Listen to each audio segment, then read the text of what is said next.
4교시 시작하도록 하겠습니다. 346페이지 제3절 벌칙인데, 벌칙도 단순히 사실은 암기해야 될 내용입니다. 그래서 일단 이런 게 있다는 정도만 알면 되고요. 시험 보기 전에 기억하시면 됩니다.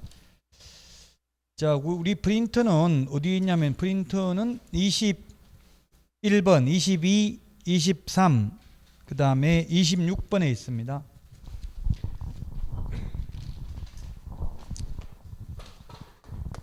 행정벌,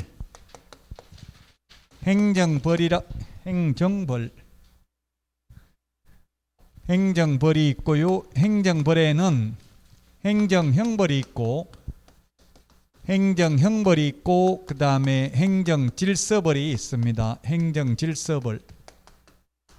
우리 시험에 행정질서벌이 뭘 의미하고 형벌이 뭘 의미하는지 이런 거 뜻을 시험에 묻지는 않습니다. 그 형벌이라는 것은 형법 총칙의 형벌의 종류를 9가지를 열거하고 있습니다. 물론 암기할 필요 없고요. 사형, 징역, 금고, 자격상실, 자격정지, 벌금, 구류, 과료, 몰수를 형벌이라고 하는데, 우리 법에서는 징역하고 벌금만 있습니다. 징역, 벌금. 징역, 벌금을 형벌이라고 합니다. 판사가 판결을 통해서 선고합니다.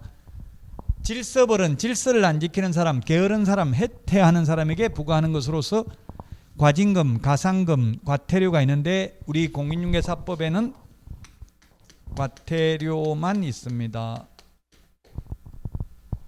자, 그러면 행정형벌은 또다시 3년 이하의 징역이나 3천만 원 이하의 벌금입니다. 징역 또는 벌금이지, 우리 공인중개사 시험 과목 중에는 징역하고 벌금을 병과하는 경우, 둘 다 부과하는 경우는 없습니다. 근데 변호사법 위반이나 저작권법 위반하면 5년 이하의 징역이나 5천만 원 이하의 벌금에 처하며, 또한 이를 병과할 수 있다, 이렇게 되어 있습니다. 징역도 가고 벌금도 낼 수도 있다는 이야기입니다. 근데 공인중개사 시험은 둘 중에 하나다. 징역 또는 벌금입니다. 1년 이하의 징역이나 1,000만 원 이하의 벌금이 있고요. 그 다음에 행정질서벌은 500만 원 이하의 과태료가 있고 100만 원 이하입니다. 이하. 전부 이하인데 시험에 이상 나온 적이 있습니다. 이상이라고 하면 무조건 X죠. 다 이하입니다. 이하. 이상은 형법에 보면 살인죄는, 우리나라 형법에 보면 살인죄는 사형, 무기징역 또는 5년 이상 유기징역에 처한다, 이렇게 되어 있어요. 최하 5년 이상의 살인죄는. 근데 공인중개사 시험은 전부 이하다. 이상은 없고요. 자, 그러면 이제 어떤 게 3년 이하의 징역이나 3천만 원 이하의 벌금에 해당되는지는, 우리 프린터는 21번, 교과서는 347페이지 맨 밑에 박스 1번. 중개사무소 개설 등록을 하지 아니하고 중개업을 하는 자를 저는 프린트에서 뭐라고 불렀어요? 무등록 중개업자라고 했죠. 그래서 무부관직 쌍투 시공시 무등록 중개업자, 부정한 방법으로 등록을 한 자. 프린트는 21번에 있죠. 그 다음에 분양 관련 증서, 매매를 업으로 하거나 중개하는 행위. 분양 관련 증서가 청약저축, 청약예금, 청약통장, 주택상환사채, 철거민 증서, 딱지, 물딱지, 이런 것들이 해당될 수 있습니다. 오늘 아침에 텔레비전에 보니까 용인에 아파트 다 지어놨는데 진입로가 없어가지고 산속에 둘러싸여가지고 다 지은 지 1년이 넘었는데 아직도 분양을 못한다더라고요. 왜 그러냐면 그 땅 주인이 조합이더라고요. 조합이니까 땅 자꾸 비싸게 달라고 하니까 못하고 이렇게 있나 봐요. 끝이 없거든요. 1억 준다 하면 2억 달라고, 2억 준다고 하면 3억 달라고 계속 올리니까 사지도 못하는 거예요. 그러니까 미리 건설사도 웃기는 거예요. 보통 같으면 그 땅을 다 사놓고 해야 되는데 사지도 않은 상태에서 다 지어놓으니까 그 앞에 땅 주인은 이제 무조건 그거 안 사면 안 되니까 무조건 비싸게 달라 하겠죠. 비싸게 달라 해도 사기죄나 이런 거 처벌도 못해요. 옛날부터 땅을 가지고 있었기 때문에. 아파트 짓는 거 알고 땅 산 거 아니잖아요. 그러면은 형사처벌 대상도 아니에요. 중개업 하는 분들도 그런 거 많이 봤어요. 예를 들면 산에 묘가 있는데 묘, 땅 판다고 하니까 이장해달라고 하니까 예 당연히 이장해드려야죠. 이때까지 그냥 잘 사용했는데 이런데 딱 팔고 나면 이장해달라니까 아유 점쟁이한테 물어보니까 우리 다 죽는다더라. 잘못 옮기면 못 옮긴다 이래버리면 골치 아프다고. 이게 거래는 개업공개사도 이미 계약금 건너가고 했는데 그럼 요 같은 거 있으면 그 개발하려고 뭐 아파트 짓거나 뭐 해야 되는데 골프장 지어야 되는데 묘 있으면 못 하잖아요. 그럼 미리 묘부터 이장해놓고 파는 게 좋아요. 안 그러면 그걸 특약으로 적어놓고 만약 이장 안 하면 잔금 치를 때 분묘 1기당 뭐 1억씩 감액하기를 한다. 예를 들면 이런 식으로 적는다든지 해놔야 된다고요. 일단 옮겨놓고 파는 게 최고 좋아요. 어쨌든 그냥 팔았다 소리 들리면 그때부터는 절대 이장 안 해준다 한다고. 돈을 많이 달라는 이야기죠. 자, 그 다음에 직접거래. 우리나라는 직접거래가 안 됩니다. 앞에 금지행에서 다 했던 거잖아요. 싼 물건 나와 있다고 개업공개사가 직접 샀다가 대파는 거 안 된다고요. 의뢰인하고 직접거래, 의뢰인 쌍방을 대리하는 행위, 탈세 목적으로 미등기 전매 등 투기조장, 개업공개사 등이 거짓으로 계약이 성립된 것처럼 꾸미는 등 시세에 부당한 영향을 미치는 행위를 한 경우, 단체 구성은 이외의자와 공동중개 제한하는 행위, 누구든지 시세에 부당한 영향을 미치는 행위, 시공시 이 세 개가 부동산 거래 질서 교란 행위입니다. 이 세 가지를 방지하기 위해서 부동산 거래 질서 교란 행위 신고센터를 설치 운영할 수도 있죠. 국토교통부 장관이 이게 347, 348페이지까지 있고요.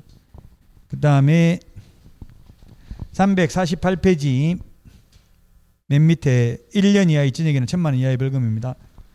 우리 그 1년 이하의 진역이나 1,000만 원 이하의 벌금 바로 위에 박스 안에 5개 적혀 있는 게 이게 뭡니까? 누구든지 시세에 부당한 영향을 미치는 행위를 하는 사례들이죠. 집값 많이 받으려고 우리 아파트도 10억 밑으로 내놓지 말자 이렇게 담합해가지고 저 A 부동산 이용하지 말자. 저기는 우리 말 안 들으니까 B 중개사무소는 말 잘 들으니까 저기만 내놓자 이런 식으로 하는 거 다 3년 이하의 징역이나 3천만 원 이하의 벌금에 해당될 수 있습니다. 1년 이하의 징역이나 1,000만 원 이하의 벌금 349페이지까지 보면 11개가 있습니다. 11개. 우리 프린터는 22번에 보면은 14개가 있네요. 14개. 그 14개, 11개 다른 이유는 우리 교과서는 349페이지 10번에 보면 또 그 1, 2, 3, 4, 4개를 또 분류해놨잖아요. 그렇게 10번이 4개 있는데 저는 10번을 분리해놔서 그래요. 번호 수가 달라요. 그래서 10번이 우리 프린터 22번에는 몇 번에 있어요? 매무수거 11번, 12번, 13번 있잖아요. 13, 14. 그래서 번호 수가 다르다고요.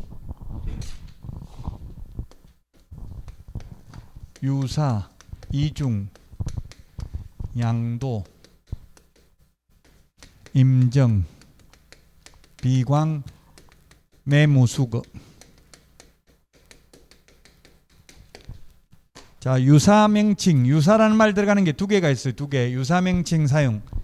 공인중개사가 아닌 자가 공인중개사라는 명칭을 사용하는 경우가 있고요. 개업 공인중개사가 아닌 자가 공인중개사 사무소 또는 부동산 중개라는 유사명칭을 사용하는 경우가 있습니다. 판례는 공인중개사가 아닌 자가 대표자를 가리키는 명칭 쓰면 안 된다.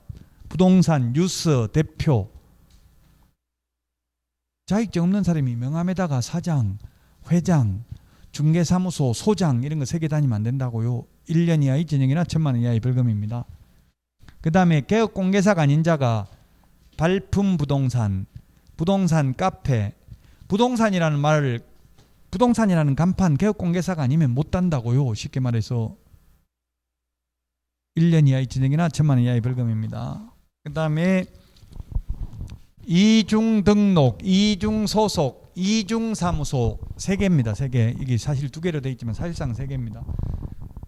이중계약서는 징역 벌금 대상 아닙니다. 이중계약서는 이중등록, 이중소속, 이중사무소고요. 그 다음에 자격증 등록증을 양도대여한 자, 양수대여받은 자, 자격증 등록증 빌려준 사람 빌린 사람 똑같다고요? 임시중개시설물 뜻다방 설치한 경우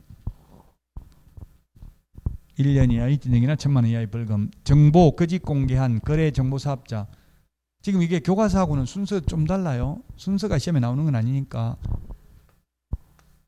정보 거짓 공개한 거래 정보 사업자입니다. 그 다음에 비밀 준수 의무 위반. 비밀 준수 위반 요거 하나만 반의사 불벌죄입니다. 반의사 불벌죄. 피해자의 명시된 의사에 반하여 벌하지 않는다.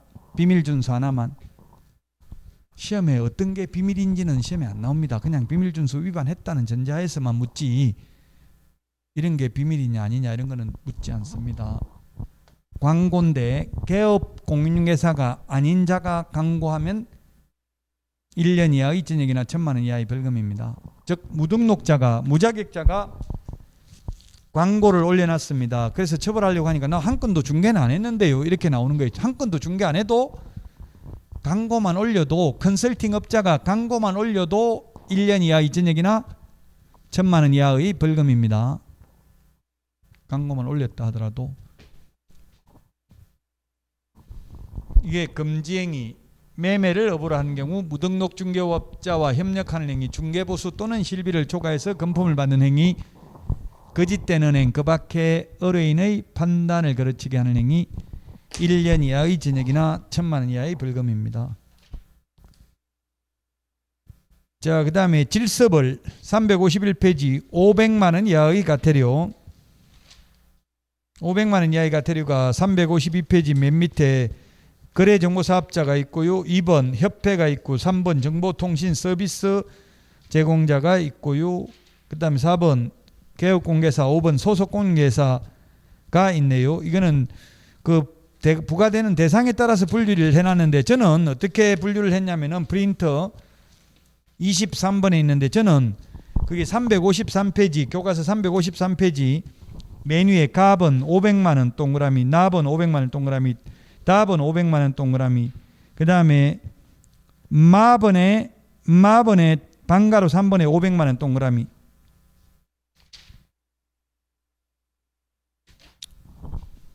이 500만 원 저는 무거운 거부터 했다고 순서를 무거운 거부터 그 다음에 200만 원짜리가 어디에 있냐면은 300만 원 300만 원짜리가 354페이지에 보면은 아에 보면 300만 원이 있고요. 그 다음에 맨 마지막 카 200만 원, 사 200만 원이 있습니다.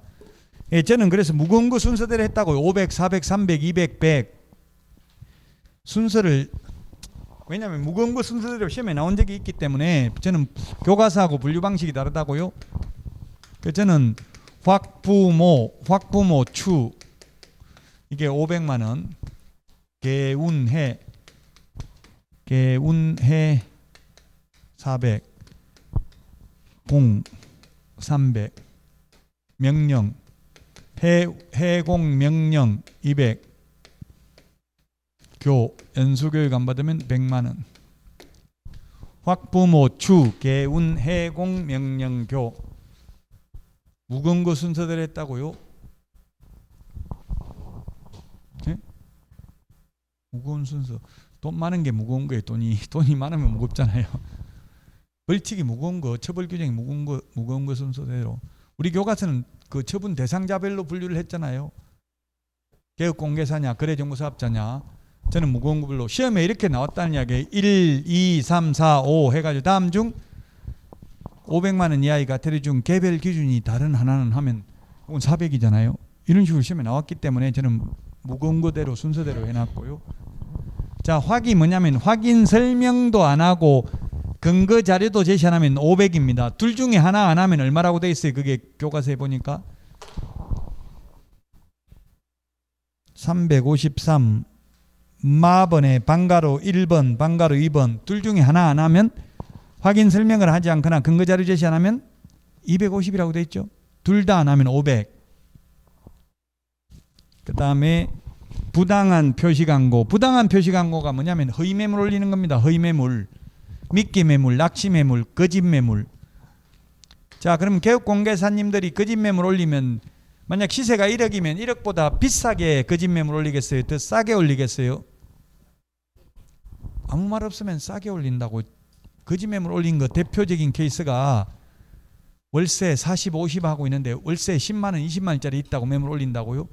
그 전화하면 진짜 있습니까? 옆에는 주변에 3, 4, 50만 원 하던데요 하니까 예 있습니다. 근데 이거 금방 나갑니다. 빨리 택시 타고 오세요 하는 거예요. 택시 타고 갔더니만 제가 금방 나간다고 했잖아요. 나오고 없습니다.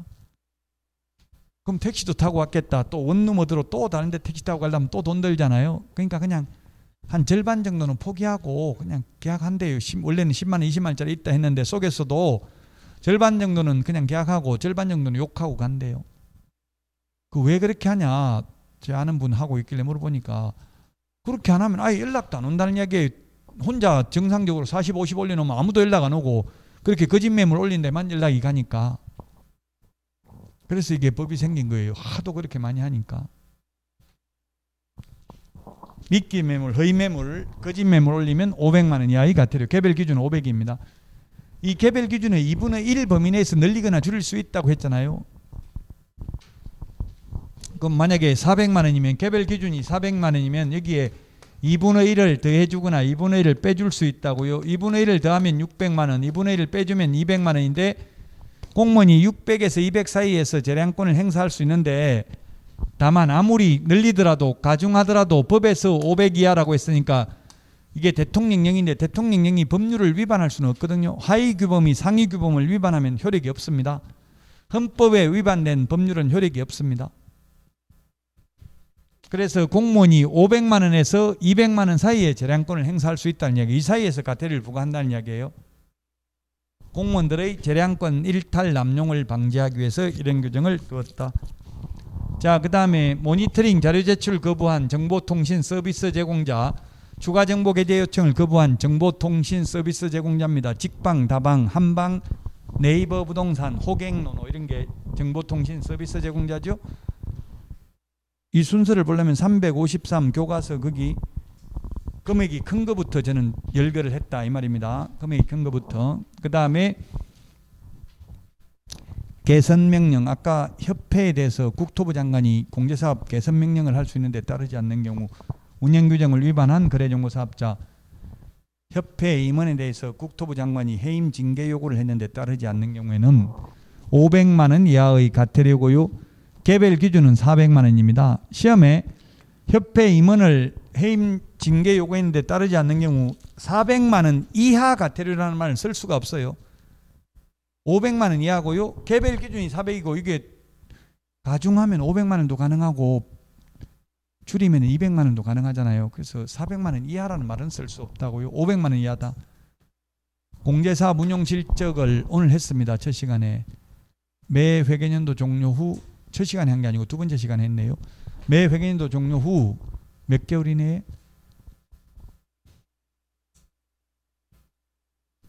43번에 밑줄은 지났는지 한번 보세요. 기억은 안 나지만 43번에 몇 개월 이내라고 오늘 밑줄은 43번에 5번 밑줄 치놨습니까? 43번에 5번 오늘 밑줄 치는데 안 돼 있어요? 돼 있어요? 몇 개월? 3개월 이내에 일간신문 또는 협회부에 공시하고 협회 인터넷 홈페이지에 게시해야 된다. 이를 위반하면 500만 원 이하의 과태료. 개별 기준 300. 감독상 명령 위반한 협회 거래정보사업자 500만 원 이하의 과태료. 개별 기준 200만 원. 그 다음에 연수교육 받지 않는 경우 100만 원. 개별 기준 500만 원 이하의 과태료. 법률에 500만 원 이하의 과태료. 개별 기준 100만 원입니다. 353페이지 교과서 맨 밑에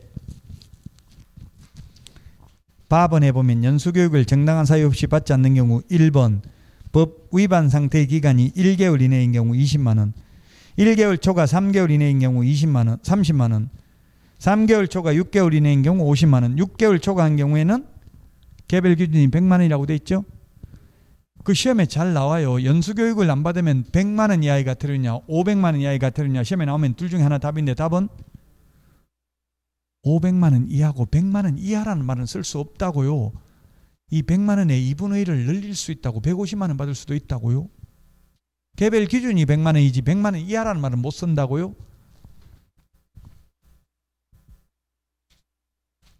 자, 100만 원 이하의 과태료 거기에 355페이지 100만 원 이하의 과태료.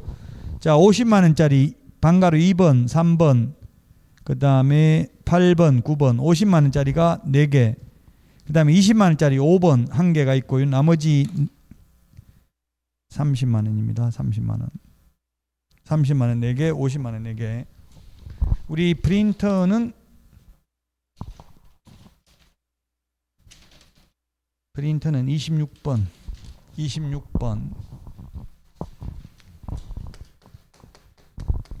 명칭, 광반납.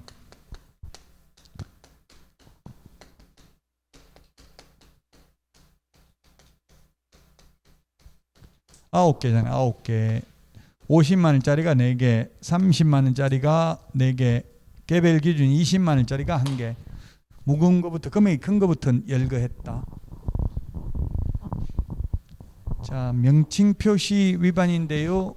개업 공인중개사가 공인중개사 사무소 또는 부동산 중개라는 명칭을 사용하지 않는 경우, 그 다음에 부칙개공, 소위 중개인이 공인중개사 사무소라는 명칭을 사용한 경우, 그 다음에 광고를 하면서 빠뜨리는 경우, 광고하면서 중개보조원 이름을 적거나, 광고하면서 적어야 되는 게 뭐가 있어요? 우리 프린터 43번에 보면은 광고할 때 적어야 되는 게 43번 맨 밑에 보면 성명, 소연 등 5개를 적어야 됩니다. 개업공개사 성명, 사무소 명칭, 사무소 소재지, 연락처, 등록번호 5개를 적어야 됩니다. 이거 안 적으면 100만 원 이하의 과태료. 보조원 이름 적어도 100만 원 이하의 과태료. 소속 공인중개사 이름은 적어야 된다는 말도 없고 적으면 안 된다는 말도 없는데, 유권 해석은 소속 공인중개사는 적어도 위반은 아니다. 보조원 이름은 적으면 안 됩니다. 광고할 때. 자, 그 다음에 인터넷 표시 광고를 하면 프린터 25번. 프린터 그래서 밑줄을 자꾸 치놓으세요. 왜냐하면 다시 보면 이건 내가 밑줄 치는지 누가 치는지 치놨는데 기억은 안 나면 자꾸 기억을 되새길 수 있다고요. 25번에 맨 밑에 보니까 뭐가 있습니까? 소면, 종가형. 테스형이 아니라 종갓집 형님입니다. 중개사물 소재지, 면적, 중개사물 종류, 가격, 거래 형태를 명시해야 된다. 이거 안 하면, 하나라도 빠지면 100만 원 이하의 과태료. 그 다음에 인터넷 표시 광고를 하는데 건축물인 경우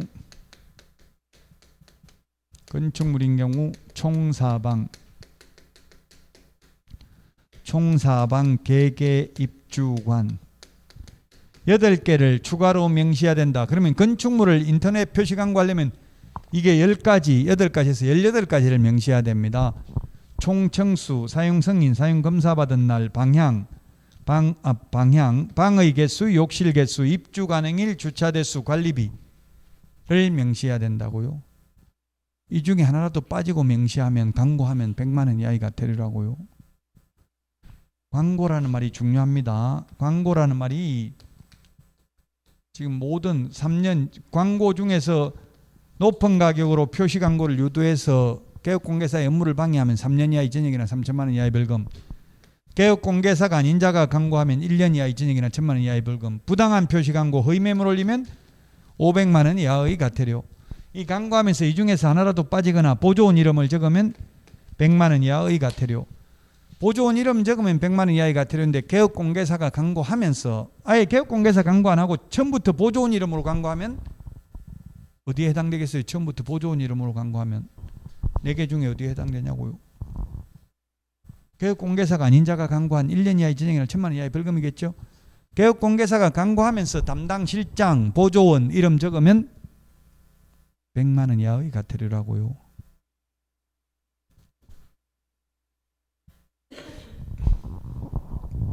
등록증 취소되고 7일 이내 반납 안 하면 개별 기준 50, 자격 취소되고 7일 이내 자격증 반납 안 하면 30, 개별 기준. 손해배상을 보장하기 위한 보증관계 증서를 교부하지 않거나 보장금액 등을 설명하지 않는 경우 30만 원. 사무소 이전 신고 의무 위반 30, 개시 의무 위반한 경우에 30만 원입니다. 6월 초과 무단 휴업, 임의적 취소, 3월 초과 무단 휴업, 폐업 신고, 재개 신고, 변경 신고 위반 100만 원 이하의 과태료, 개별 기준 20만 원이고 이 개별 기준의 2분의 1 범위 내에서 늘리거나 줄일 수 있다. 아무리 늘리더라도 법에서 정하고 있는 500만 원, 100만 원을 초과할 수는 없다는 이야기입니다. 자, 여기까지 해서 법령을 모두 했는데요. 법령 여기까지만 정확하게 알아도 약 30문제 정도 맞춥니다. 75% 정도. 그리고 이제 부동산 거래 신고 등에 관한 법률이 한 5문제 정도 출제됩니다. 그러면 35문제 정도. 나머지 5문제가 실무에서 나옵니다. 뒤에 실무. 실무를 옛날에는 1회 때는 실무 시험을 많이 냈어요. 그냥 상식적인 거. 예를 들면 옛날에는 집 구경시키러 데리고 갈 때 오래된 목조주택은 밤에 데리고 가야 되냐 낮에 데리고 가야 되냐 이런 거 시험에 나왔어요. 답이 뭘까요? 그는 뭐 상식적으로 공부 하나 똑같다고요. 오래된 집 고궁 같은 거 데리고 가려면은 낮에 데리고 가는 게 좋다. 밤에 불 켜놓고 데리고 가는 게 좋다. 밤에 데리고 가는 게 좋다는 말이에요. 그 속이라는 얘기, 나무 썩은 거 이런 거 안 보이게 밤에 불 켜놓고 그 사기치라는 거는 시험에 낼 수가 없죠. 이제 요즘은 그런 거 안 나옵니다. 법적 근거가 있는 것만 나온다고요. 다 법에 있는 거. 주택임대차보호법, 상가건물임대차보호법, 민사집행법, 매수신청대리 규칙, 예규 이런 데서 규정 있는 것만 나오고요. 그런 논란의 여지가 있는 거는 시험에 안 나온다고. 뭐 흐릴 때 데리고 가는 게 좋다. 햇빛이 날 때 오전에 데리고 가는 게 낫다. 이런 거 시험에 안 나와요. 그 답이 있는 것도 아니고요. 자, 한 해 동안 수고 많이 하셨고요. 연말 잘 보내시고요. 새해 복 많이 받으시고 내년에 다시 찾아뵙도록 하겠습니다. 수고하셨습니다.